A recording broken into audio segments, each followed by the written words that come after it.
What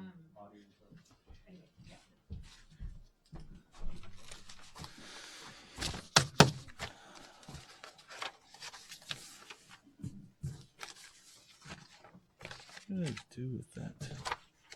There it is. All right. Making sure I have all my data here in front of me. All right, that should work. All right, I think we're socially distanced. I think I can take this off. So, first of all, everybody, thank you as always for being here today. And today, I'd just like to take a few minutes to update you on CBP's COVID-19 response. That's really going to be the focus of this briefing, as well as our operational results for the month of July.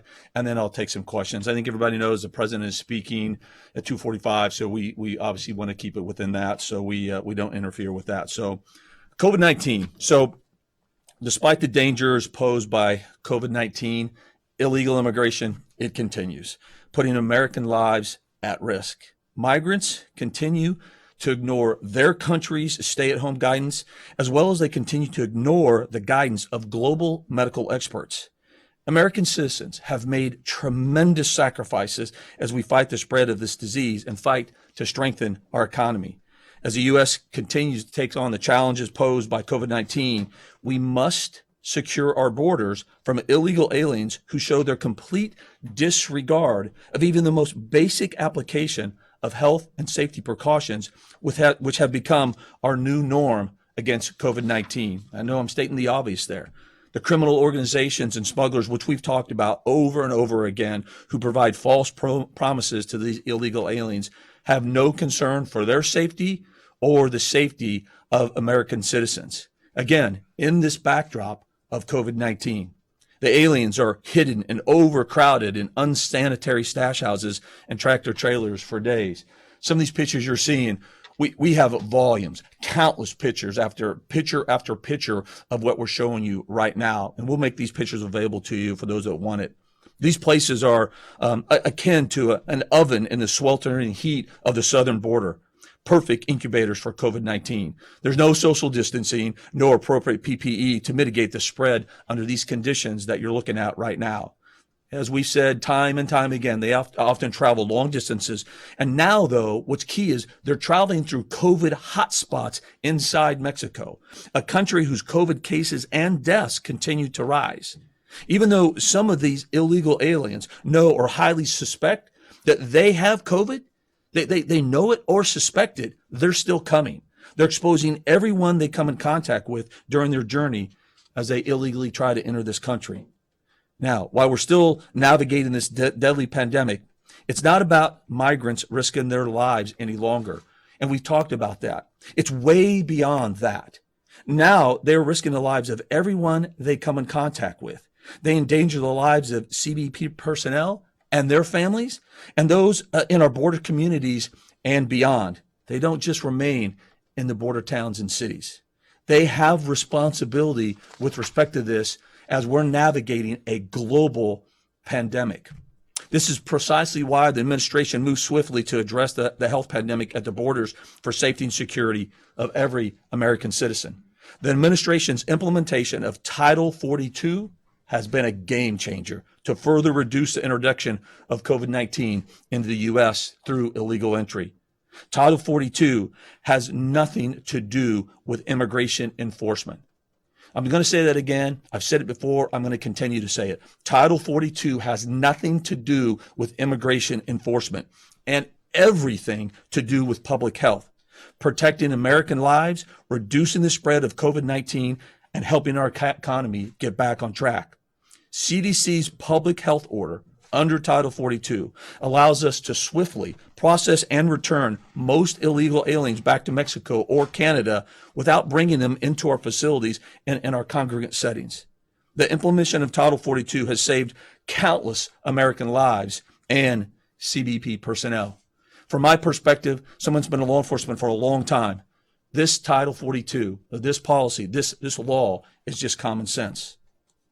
Last month, CBP's encounters with illegal border crossers totaled just over 40,000. although it's considerably lower than what we encountered this time last year, which was about 81,000, just over 81,000. It's not just about the numbers. And we talked about this quite a bit before we came to have to navigate through the pandemic. It's about our ability to effectively address the threat regardless of the numbers. Our ability to address the threat regardless of the number. And because of this president's public health policies, we're doing just that. Under Title 42, it gives us the statutory authority to do what we need to do to protect the American people. With Title 42, CBP has been able to process and return 91% of the illegal border crossers that are amenable to the Title 42 public health order, generally in under 2 hours. This absolutely has dramatically reduced the COVID-19 exposure and transmittal into the United States across the board. As I mentioned before, can you imagine if we had 20,000 individuals in custody today in the middle of this global pandemic? That's what we were looking at last June. 20,000 individuals in our custody. It just, look, we all know, we've been navigating this for quite some time now. We know it only takes a small number of individuals with COVID to affect a large number of individuals. In our case, a large number of individuals that we would have detained in our custody, as well as that exposure to our own personnel, potentially overwhelming an already struggling local healthcare system along the border. A single COVID illegal alien could infect hundreds of other illegal aliens as well as our workforce. It would be catastrophic.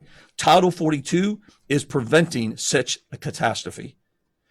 CBP has already lost 10 personnel in the line of duty because of COVID. 10 already. In my opinion, as acting commissioner, there's no doubt that Title 42 has prevented more tragic loss among our own workforce. Additionally, thankfully, I think I've mentioned this before, we were much better positioned prior to COVID because of the network of initiatives provided by this administration, which had a couple of major impacts. One is it reduced the migration flow by 75%. This is prior to COVID. And our in-custody numbers from 20,000 to just over 3,400 by March. Think about that. 20,000 to 3,400. And then Title 42 came along on March 21st, which reduced that down even further. Now we average about 300 to 400 a day. This is truly a success from a public health perspective, from anyone's perspective, from a common sense perspective. We went from 20,000 to 3,400, and now individuals in our congregate settings, which would be a petri dish in some locations with respect to COVID, now we're about 300 to 400. Absolute success. But we're not out of the woods yet. In fact, it's likely to become increasingly challenging due to the deteriorating economic conditions in Mexico, Central America, and beyond, exacerbated by COVID-19, and the willingness of many migrants to jeopardize the lives of many for their own economic endeavors. It's not slowing down. Even as COVID continues to challenge the Western Hemisphere, we're still seeing a high volume of illegal migration. And another key point is the demographics has changed dramatically as well. Last month, in July, 78% of our total enforcement encounters were migrants from Mexico, mainly single adult men seeking jobs in the United States. This new surge of single adult Mexican males are not simply turning themselves over to the United States Border Patrol like we saw families do this time last year. They're running, they're fighting, they're doing everything that they can to avoid apprehension. They absolutely have no appreciation for the deadly consequences of their actions while we're navigating a global, deadly pandemic. And that's why I say this. As someone that's been in law enforcement for over almost 30 years, and as acting commissioner, from my stance, from my position, there's no greater time than this very moment that we have an administration that believes and truly understands the importance of border security, that knows that border security is national security, that knows that border security is economic security, and that strong and effective border security is a must to ensure the public health and safety of every American citizen. And organizations like CBP need the tools like Title 42 during the infectious disease pandemic to effectively do our jobs to protect the American people. This president gets it. Tools like the border wall system. We've said it countless times. I've said it countless times, and I will continue to say it because it's true. I know it's factual, and I believe it. With every mile of new border wall system that goes in the ground, the operational capacity of the United States Border Patrol significantly increases. Their ability to stem the flow of illegal migration, to ability to stem the flow of drugs and criminals from being introduced into our country exponentially improves. The wall has also served as an effective tool to further reduce the introduction of COVID-19 into this country. And while we have been navigating COVID-19, civil unrest, drug smuggling, and the countless responsibilities this organization have, we, along with this administration, has never wavered from our commitment to the American people to build the border wall system. I'll give you an example. Jared Kushner took on a leadership role several months ago, and because of his direct efforts, the United States Army Corps of Engineers and CBP are actually moving faster than ever. The last few months, as we're navigating everything that I just mentioned, we're putting more wall system in place every single day than we have before. We're now up to 265 miles. If I check right now, we probably added a mile or two since I put this down in my talking points. And every mile is a new mile of border wall system. And we remain confident by the end of this year, we've been saying for a very long time, even though we had a lot of naysayers out there, by the end of this year, we're going to have 450 miles of new border wall system in the ground. And America will be safer because of it. Drugs. We know that regardless of the pandemic, there's no day off for the cartels and the drug trafficking networks. I started saying, I'm going to say the disgusting cartels and drug trafficking networks. They continue to exploit the pandemic by attempting to move narcotics and other dangerous and deadly drugs across our borders. Nationwide, CBP's July interception of hard drugs increased across the board. That translated into about a 12% increase from this time last year. If you remember, as we started to deal with the global pandemic, we saw a slight dip as the cartels weren't sure how to deal with it as well. And of course, as they always do, they got right back on track. They changed their TTPs, their tactics and procedures, and now those numbers are back up again across the board. Cocaine, meth, heroin, and fentanyl, all four categories. We're also, and we've talked about this, we've been out there a few times talking about this, is that we're also intercepting counterfeit COVID products. Since the pandemic began, CBP has seized more than 120,000 FDA prohibited test kits and more than 12,000 counterfeit masks. And there's a couple of pictures of that. Finally, before I turn it over to you guys for some questions, is that I always do this. I think it should be no surprise because I think it's critical. And although it gets some attention, it doesn't get enough attention for obvious reasons, in my opinion. I want to discuss the aspect of remission that is critically important, that I think really goes to the heart, soul, and character of every man and woman that belongs to this organization. It's the life-saving rescues by our agents and officers. These officers do this almost every single day. Someone that's trying to illegally enter this country, they're saving them almost on a daily basis. They don't care where they come from. They don't care on the fact that they illegally entered. I've said this 100 times and I keep saying it. What they see is a human being in distress, and they do everything that they possibly can based on their training, even risking their own lives to save someone simply because they're a human being in need of help. In July alone, CBP conducted more than 541 rescues. Think about that. In 30 days, 541 rescues. Since the beginning of FY20, CBP has rescued more than 3,900 individuals. As I mentioned earlier, one of the main drivers of illegal immigration is the disgusting human smugglers who care nothing about anyone. All they care about is power and money. These smugglers often pack their human cargo into dangerously hot, crowded trailers with no ventilation, food, or water, and typically no means of escape. You've seen several pictures since I've been talking. This is just a little bit of the number of pictures we could show you, the number of encounters with respect to what these human smugglers are doing to these individuals. It's absolutely horrific. And we've seen an increase in a couple sectors like Laredo specifically. During the height of a global pandemic, we're actually seeing an increase in that type of activity at the hands of the smugglers. It's horrific under any circumstance. But during the height of a global pandemic, it's absolutely horrific. Border Patrol agents, they often find lost migrants who are ill, injured, and abandoned.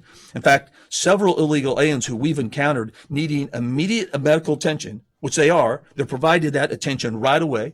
Oftentimes, they're actually taken right from the border where they've just recently increased directly to the hospital for immediate medical attention. Actually, while they're getting that medical attention, being treated for broken bones, and the list goes on, they also later have found to be tested for positive for COVID. Now, more than ever, migrants should, for their own safety and the safety of their loved ones and everyone else they would come in contact with, including the men and women of CBP, they should comply with the travel restriction of their own countries and heed the warnings of medical experts. If they do, lives would be saved. In conclusion, CBP continues to confront and combat COVID-19. Even as we intercept criminals, human smugglers, drug smugglers, and counterfeiters who try to breach our border security in every conceivable way, our agents and officers continue to do a tremendous job, day after day, month after month, and I could not be prouder of them. With that, I'll take your questions. Yes, ma'am. Hi. Some people in the media are critical of the Title 42 influencing legitimate people seeking asylum. Can you address that? I think I did. I think I showed that as we're navigating a global pandemic, I believe that the president's first responsibility is to the American people. And that is why CDC, and again, I think it's very key, this is not an immigration enforcement tool. I think that's very important to keep repeating because people are getting that convoluted. So what's happening under Title 42 has nothing to do with immigration enforcement and asylum. That's part of the immigration enforcement mechanism. What we're talking about is CDC's order, a public health order. And they said, look, you need to not bring these individuals into your congregate settings. It's dangerous. It's going to further introduce COVID-19, into this country. And so that's what Title 42 is about. And so it doesn't, when we encounter someone, it's from a public health perspective. And what I will say, though, is we're still absolutely meeting and maintaining our refoulement obligation if someone proactively states that they have fear of torture to return to their country. We are absolutely meeting that obligation. Follow up on that then, what you just said. How many people have been, since March, since this Title 42 went into place, how many people have been referred for credible fear screening? I don't have the numbers. I can refer you to Corey and the team to get to those numbers. We can get you those numbers, though. If what you're saying is that people are, you're still meeting those obligations, people are absolutely having that opportunity and still being referred, it would be good to know how many people actually. We can get those numbers, absolutely. So. And how many migrants in CBP custody have tested positive for COVID?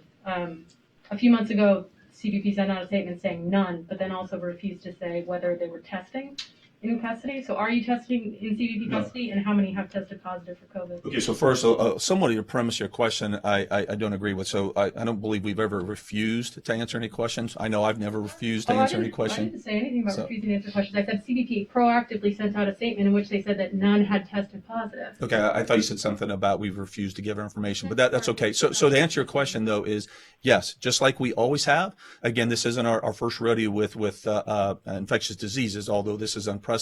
And so our procedure is those individuals that we actually accept into our custody. Again, Title 42, we're removing them right away. They're not coming into our normal custodial situation. But those that we do bring in, we follow the procedures that we always have been, right? That means if anyone's showing signs or symptoms, we're going to provide them that appropriate test. We'll take them to the local healthcare provider. And we've done that. I'll give you an example. I think right now, and you can get with Corey afterwards to make sure I'm right on these numbers, but right now we've had about 60 individuals that are brought into our custodial setting that have tested positive for COVID.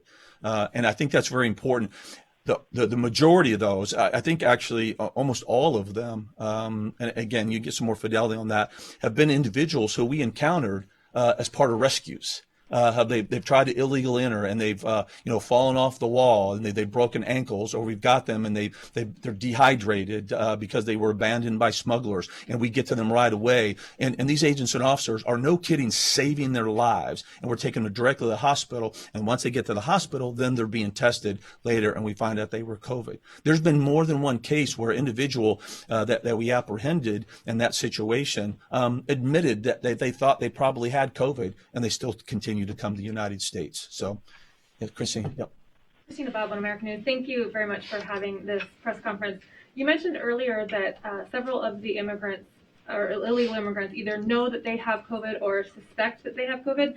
Is that based on self-reporting, or how do you assess that? A little bit of both. That's a good question. So we have some. We've had one or two that we've encountered that just admitted, yeah, they think they had COVID and they were exhibiting the signs and symptoms. We have other individuals that we encountered and they were clearly exhibiting signs and symptoms, and they had other ailments. Like I said, either they dehydrated or they'd fallen off the wall, and we take them to the hospital, and then later they're in fact tested positive for COVID. So it's a little bit of mix across the board. So look, from my perspective, everybody that should really concern everybody in this country is that we have individuals that are still trying to illegally enter this country in those conditions. They knowingly, they know what's going to happen to them, right? They know that the human smuggler is going to abuse them and exploit them. They know that the human smugglers are going to put them in stash houses, tractor trailers. They know that, and they're still doing it. They know that individuals, they know or suspect that they have COVID, but yet they're still trying to illegally enter this country. That is unconscionable. And while absolutely, and we've been talking about this, I absolutely, the cartel's a human smuggling organization. Make no mistake. That's who we should all be united against. Right? Those disgusting organizations. But at some point, we need to have the intellectual, honest conversation that in the middle of a global pandemic, individuals have responsibility too. We're talking about America shutting stuff down. We're having that dialogue back and forth on whether we shut down church, whether we shut down gyms, whether we shut down restaurants. But yet, we're not united to say that illegal immigrants should stop right now, especially in the middle of a global pandemic. It's not just about them anymore. They're not just risking their lives anymore. They're risking, when they get put in a stash house, they're risking every other immigrant in that stash house. When they get put in a tractor trailer, they're risking the life of every other immigrant in that tractor trailer. When they try to illegally cross and they run from the United States Border Patrol, and those agents have to track them down to do their job to enforce the law along our borders, they're putting every single agent's lives at risk. And that agent goes home at night. That agent goes home at night. Their mothers, their fathers, they have families. They're going home, and now their exposure is increased. And it shouldn't be that way during a global pandemic. Heed the warnings of your own countries with respect to travel restriction. Heed the warnings of the medical experts that are saying this is not appropriate behavior. You're risking everybody's life. Yes, ma'am. I'd like to ask you about the recent ProPublica story following up on the racist and sexist Facebook pages. Do you plan at some point to publish or put out something more detailed about what the agency has done, what happened, and what you plan to do forward to make sure it doesn't happen again? Yeah, so we've done that. So that information is out there. I can get back. Corey, where are you at? Corey, sorry, Corey, we can get back. I'm not sure. Have we published something on our website specifically with respect to that? Do we know? Okay, we can get back to you. So we've got that. We've gone to the Hill, all the oversight that we have from the Hill, and we've gone. We've addressed all the committees. I believe in full transparency. What I can tell you about that is, look, right away we actually provided and got together I call it a special task force that was specifically designed within our Office of Professional Responsibility (OPR) to specifically look at this case. We actually had a special DRB, a disciplinary review board that was made. We actually got together a single review official as well for the actual disciplinary outcomes. And so we've had discipline from found to be unsubstantiated all the way to removals, and we've had a couple of people retire. But we can get that information out. And so I think part of that dialogue is, and again, this is part of the dialogue that I think we should be having, right, in the law enforcement profession, right, is what are the things that we can do? What are the areas that we can improve and get better? How can we improve the transparency? How can we continue to build upon the trust of the American people and the citizens that we serve? These are legitimate, honest conversations. Your question is a legitimate, honest question about, hey, okay, so this horrific action was done on Facebook, these horrific posts that were done. What have you done? What did you do? What's the accountability? Those are all legitimate questions. Those are the type of things that we should be talking about to improve and having that full transparency. So I'll talk to OPR, and whatever we're able to release, we'll make sure that gets released. I wonder if that also includes any new policies you are planning to put in place or have. Yes, so we already have. So we were already, some policies were already in place, but since then we've instituted additional policies. In fact, don't quote me on the numbers, but I think it was within just like maybe 45 days, 60 days, we instituted a new training module that all employees had to take with respect to social media and et cetera. And you can imagine social media is a tough nut to crack a little bit. There's obviously, everybody has First Amendment rights, including law enforcement, but there's also that line that you cross as well. And obviously the Facebook lines were crossed clearly, right? I'm being Captain Obvious here. So we're walking that fine line. So we're having discussions, with our attorneys. I call them our 10-pound brains on what can we do to strike that balance of not infringing on someone's First Amendment rights, but also make sure we're drawing the line that when somebody goes and does cross that line, especially if someone's got a badge on their chest, that we're holding them accountable for that behavior. So, yes, sir.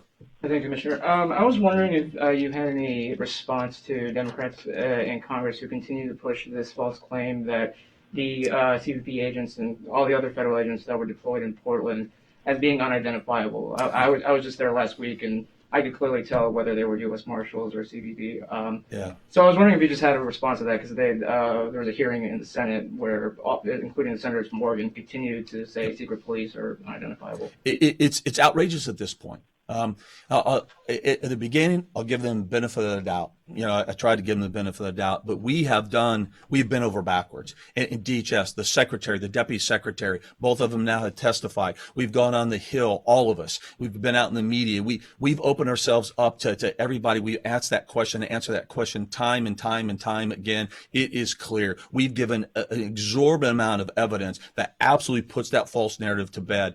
The individuals that are still saying that, they simply are lying. They simply don't want to hear the truth. To me, look, again, I've been a career law enforcement guy for 30 years. I've never seen it this bad, where even after you brief someone and you give them uncontrovertible facts and truth, they'll leave you and go out and lie about it again. That's what I'm seeing. And from my perspective, it's nothing more than trying to score political points, putting politics above public safety, in my opinion. We have given fact again and again. It was just a couple weeks ago that the Secretary of DHS stood up there. I was proud to stand next to him, and we addressed all these questions openly and honestly. I stood right there as I held up a kit, as I held up a vest that clearly showed police. There was a slide that had 6 different identification patches that every single CBP employee wears. Some of them wear 8. And we went through that methodically again and again and again, and we still have people that are out there lying. There's even been a couple of tweets out there where they talk about secret police and unmasked, and the irony is the very picture they have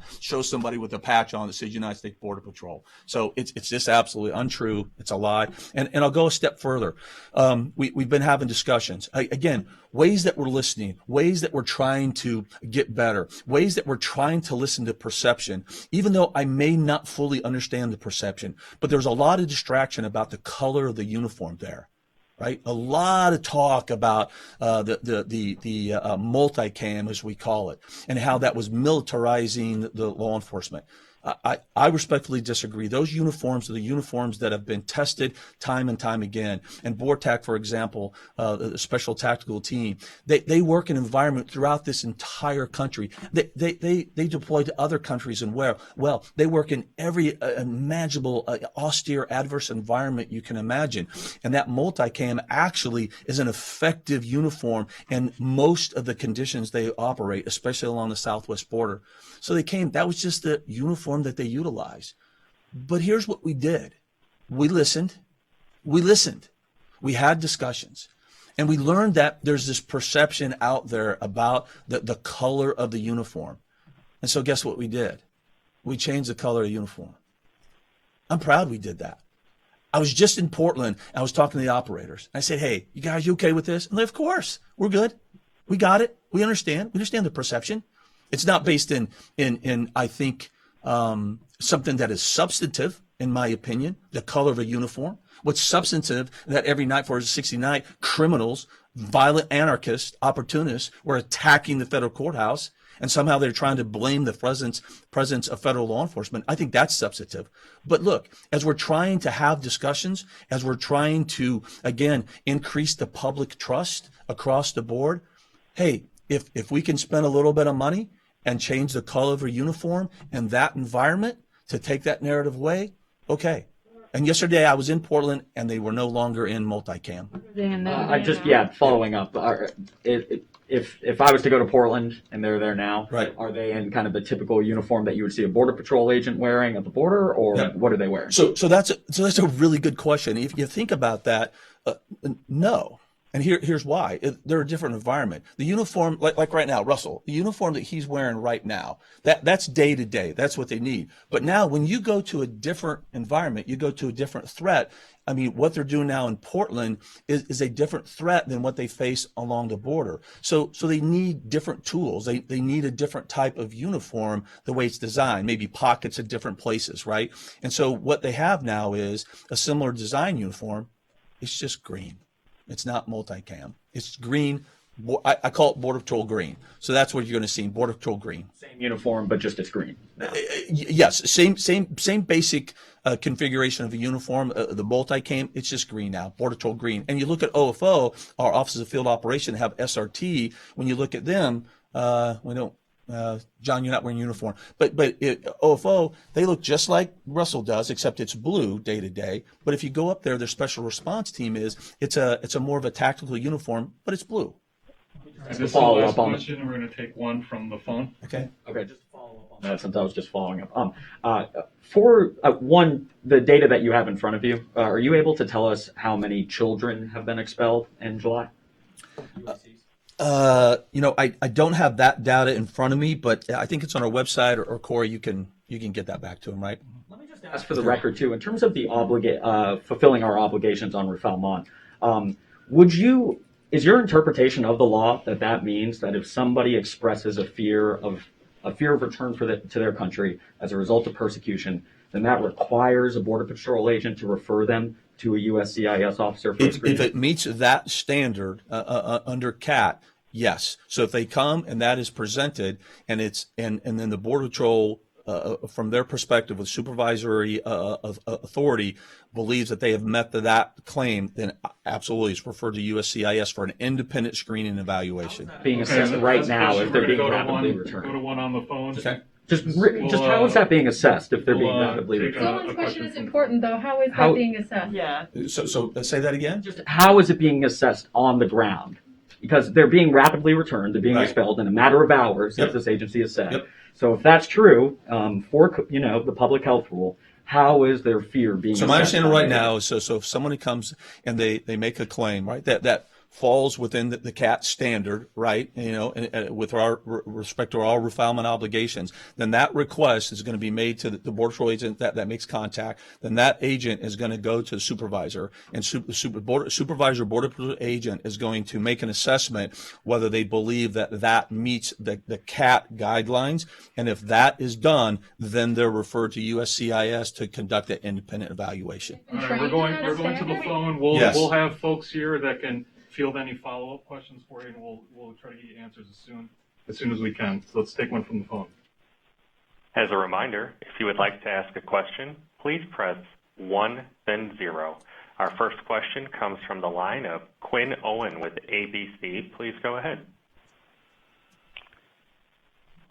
Hi, Acting Commissioner. Thank you for doing the call and taking our questions. Just following up on that last one, can you talk about how your discussions with the CDC are going and when to make a call on whether or not to stop Title 42? And is it a balance of the numbers that you're transferring into ICE custody, folks and kids who can't be immediately sent back across the border. Could you just explain how you're balancing that, the crowding of ICE facilities and the need to get people separated and at a safe social distance? Yeah, so I appreciate the question. I think it really is D, kind of all of the above. It's a totality of circumstances.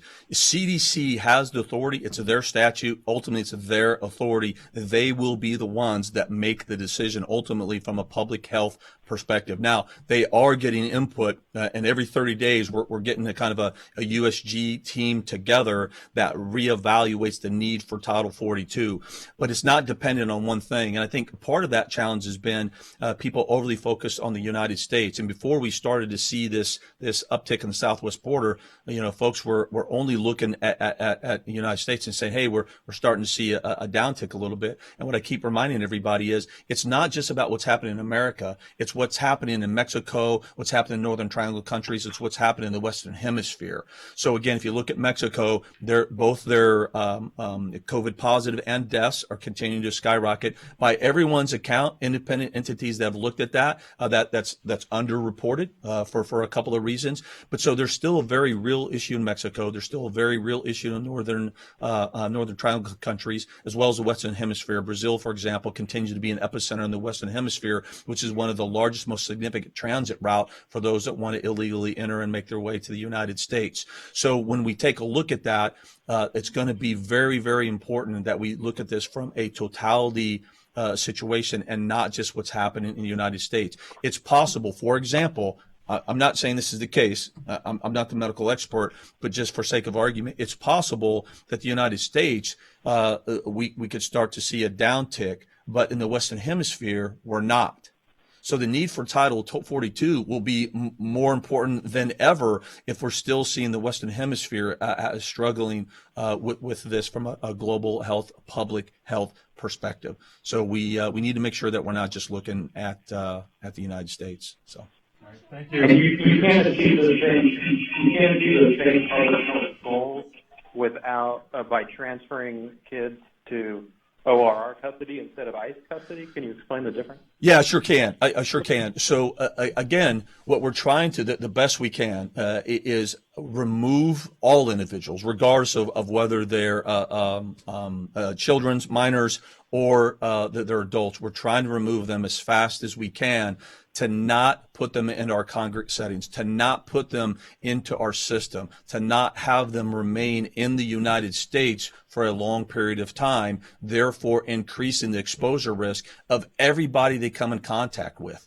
to include the workforce of all those different entities that would be impacted. So right now, if we have an individual who we cannot remove right away, immediately within that 2 hours, although again, about 91% of the individuals under Title 42 were able to do that. So you're talking about a very small percentage. Yes, we will work with ICE, we'll work with the home countries, and we are expeditiously trying to return them. Our settings, for example, one of the main reasons why we work with ICE is because our settings in CBP are not conducive for children. In addition to that, for long term, in addition to that, they're not conducive long term in a global pandemic. So we try to get them to ICE that has the ability to isolate better, more effectively, and they've got a couple of different techniques that they're using with respect to that. But again, the goal is to work with the home country under Title 42 of public health to get them out as soon as we can. If we introduce these individuals to ORR, we're defeating the entire purpose of Title 42. We're still introducing these individuals into our system throughout and creating a greater exposure risk to the American people, and that's why. So, all right, thank you, everyone. Thank you. Thank you.